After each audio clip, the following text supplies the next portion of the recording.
Let me give you a quick tip. Well, it's not really a tip, more like an alternative method. If you are returning viewer, you already know this character from the workbook. That's the one I am using, so it's easier for you to follow along. If you are new here, you can download the free workbook using the link below the video and draw along with me. For some people, this method might be easier, while for others, the previous one, where we draw directly on the stick figure, could feel more natural. That's something everyone can decide to themselves. I'd like to point out that this technique is especially easy to use when drawing digitally, but it is totally possible on paper too. I will explain how at the end. As you can see, I am drawing each body part as separate shapes and placing them individually. Sorry. First, we sketch every body part separately. Don't worry about proportions just yet. One part might end up bigger or smaller than it should be. But why is this helpful?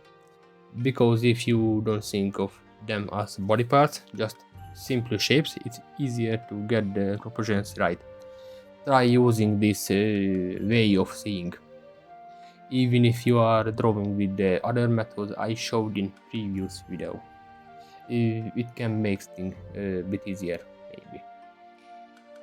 Once we have finished drawing all the separate parts, all we need to do now is starting placing them together and the right position and the order. I said earlier not worry about the size, and this is why. As you place the piece in the right position, you can resize them too much. You can also rotate them if needed. I didn't draw them perfectly either. I am adjusting them just like you. No, it's time for a few small fixes. It is the overlapping lines, so the front part of the shapes is clearly visible and nothing gets confusing.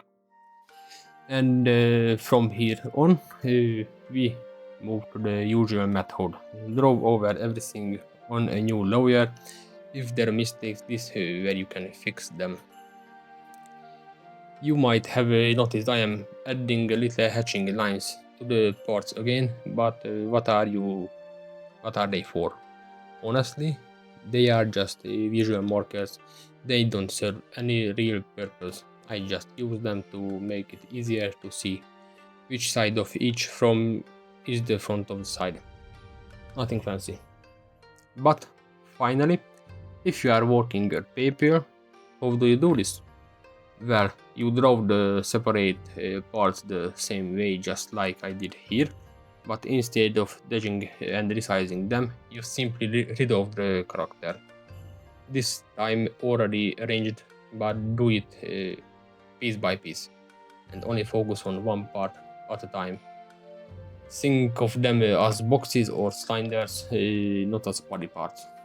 If you need to, you can also draw in the action line and the shoulder line, or check out one of my earlier videos where I do the same process, but on paper.